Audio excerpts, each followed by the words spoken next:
이무반구는 네 글자로 이루어진 한자성어로 각 글자의 의미는 다음과 같습니다. 의, 옳을 의, 정의 의. 여기서는 대의 명분, 도리, 의리 등을 의미합니다. 무, 없을 무, 없다는 부정의 의미를 나타냅니다. 반, 되돌릴 반, 돌이킬 반. 여기서는 뒤돌아보다, 망설이다, 주저하다와 같은 의미로 쓰였습니다. 고, 돌아볼 고, 염려할 고. 여기서는 뒤돌아보다, 염려하다, 걱정하다와 같은 의미입니다. 따라서 의무반구를 각 글자의 의미를 조합하여 해석하면 의리나 대의 명분 때문에 뒤돌아보거나 망설이지 않는다는 뜻이 됩니다. 이는 어떤 어려운 상황에서도 옳은 일을 위해서는 주저함 없이 나아간다는 강력한 의지를 나타내는 표현입니다.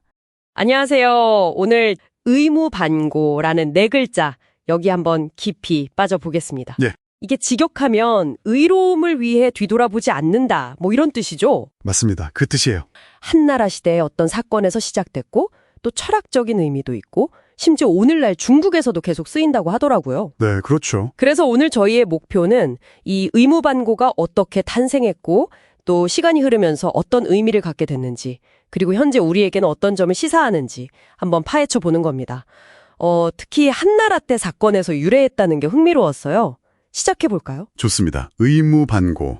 이게 뭐랄까 단순히 네 글자가 아니라 정말 그 안에 흔들리지 않은 어떤 결단, 헌신, 이런 강력한 메시지가 담겨 있어요. 그 시작은 이제 기원전 2세기인데요. 기원전 2세기요? 꽤 오래됐네요. 네, 한나라 때 유명한 문장가 사마상려라는 사람이 있습니다. 아, 사마상려. 들어봤어요.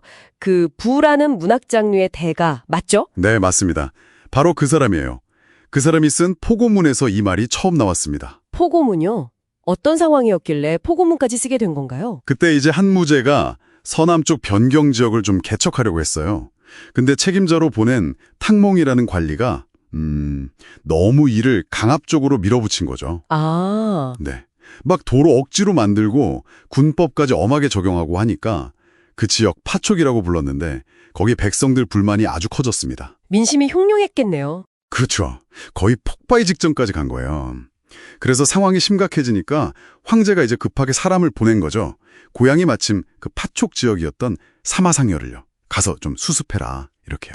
아, 그래서 사마상여가 가게 됐군요. 굉장히 좀 긴장된 상황이었을 것 같은데요. 네, 맞아요. 여기서 그 유명한 유파촉격이라는 포고문이 등장합니다. 유파축격. 그게 그 글이군요. 네. 근데 사마상여가 여기서 아주 영리한 뭐랄까 수사 전략을 써요. 오, 어떤 전략인데요? 일단 백성들 마음을 달래야 하잖아요. 그러니까 먼저 탕몽 관리의 이런 가혹한 조치는 황제 폐하의 본뜻이 아니다. 이렇게 딱 선을 긋습니다. 아, 황제랑 관리의 행동을 분리하는군요. 그렇죠. 황제에 대한 불만을 일단 차단하고 민심을 먼저 다독이는 거죠. 그리고 나서 이제 핵심적인 얘기를 하는데 그 변경 지역을 지키는 병사들의 충성심, 이걸 막 칭찬해요. 병사들을요? 네. 그러면서 처음으로 의불반고라는 표현을 씁니다. 약간 형태는 다르지만 뜻은 같아요. 의로움을 위해선 뒤돌아보지 않는다. 이거죠. 아하, 거기서 처음 등장한 거군요.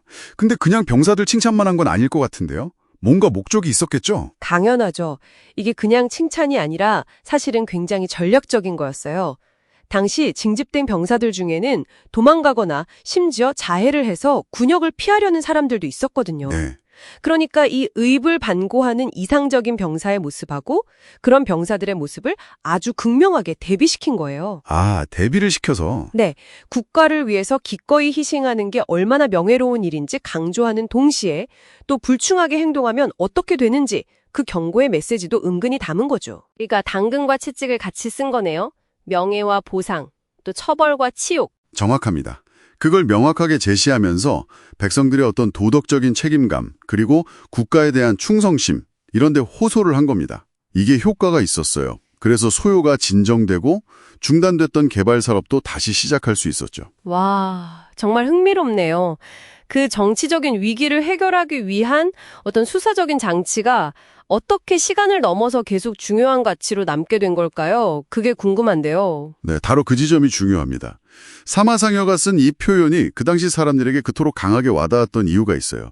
그건 바로 당시 사회에 어떤 근간을 이루던 유교적 가치, 특히 의라는 개념하고 딱 맞아떨어졌기 때문입니다. 아, 유교의 의. 네, 의라는 게 사실 개인의 이익, 리라고 하죠. 그것보다는 공동체의 올바름, 어떤 도덕적 원칙, 이걸 더 중요하게 생각하는 개념이잖아요. 그렇죠. 옳은 것이냐 아니냐. 네, 그리고 국가에 대한 충이라든가 또 목숨을 버려서라도 의로움을 지킨다는 사회추의 같은 이상하고도 바로 연결이 되는 거죠. 네네. 그러니까 사마상여가 포고문에서 묘사한 그 병사들의 모습이 바로 이 의의를 실천하는 이상적인 인간상이었던 거예요. 와, 그러니까 어떤 위기 상황을 관리하기 위해서 만들어낸 말이 그 시대의 핵심 철학이랑 딱 맞아 떨어지면서 그 자체로 하나의 강력한 도덕적 상징이 되어버렸다는 거네요. 그렇습니다. 그렇게 이해하시면 정확합니다.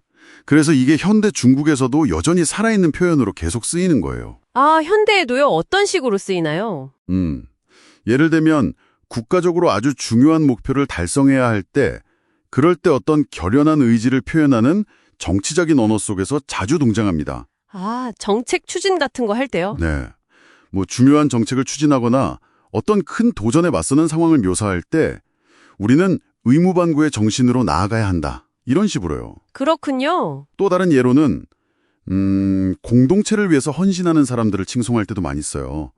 예를 들어 팬데믹 때 정말 자신을 돌보지 않고 헌신했던 의료진들. 아, 맞아요. 그런 분들. 네. 아니면 재난 현장의 구조대원들처럼 공동체를 위해서 정말 자기 자신은 뒤로 하고 나서는 사람들 있잖아요. 그런 분들의 용기를 기를 때 이 의무반고라는 표현을 쓰는 거죠. 아, 듣고 보니 정말 그 역사적인 맥락에서 나온 말이 현대사회의 가치랑 연결되면서 계속 쓰이는 좋은 예시네요. 네, 그렇죠. 어떻게 보면 언어라는 게 그렇게 계속 생명력을 얻어가는 거죠. 오늘 의무방고 이 네 글자를 가지고 정말 많은 이야기를 나눴네요. 한나라 시대의 어떤 역사적인 순간에서 시작해서 유교 철학의 깊은 의미, 그리고 현대 중국 사회의 모습까지 한 번에 꿰뚫어 본 느낌입니다. 네, 이게 단순히 뒤돌아보지 않는다 이런 걸 넘어서 정말 어떤 대의를 향한 흔들림 없는 헌신, 그런 무게감 있는 가치를 담고 있었군요. 맞습니다. 의무반고는 결국 자기가 정당하다고 믿는 길, 그 길을 위해서는 때로는 개인적인 희생까지도 감수하면서 굳건하게 나아가는 그런 정신을 상징한다고 볼 수 있습니다. 어떻게 보면 중국 문화 깊숙이 자리 잡고 있는 공동체 의식이나 국가에 대한 책임감, 이런 걸 이해하는 데 중요한 키워드가 될 수도 있겠고요. 네, 그렇겠네요. 마지막으로 이런 질문을 한번 던져볼 수도 있을 것 같아요. 네, 어떤 질문이요? 아까 사마상여가 포고문에서 황제의 자비로운 의도랑 현지 관리의 좀 가혹한 행동을 의도적으로 분리했다고 했잖아요. 네네, 그랬죠. 이게 어떻게 보면 리더십에 대한 어떤 윤리적인 기준 같은 걸 제시했다고도 볼 수 있거든요. 그렇다면 이 의무반고의 이상, 그러니까 의로움을 위해서 사사로운 이해관계는 돌아보지 않는다는 이 정신이 과연 일반 백성이나 병사들에게만 요구되는 덕목일까요? 아니면 오히려 권력을 가지고 공동체를 이끄는 지도자들한테야말로 더 엄격하게 적용되어야 하는 그런 책임의 무게를 의미하는 건 아닐까요? 당신의 생각은 어떠신가요?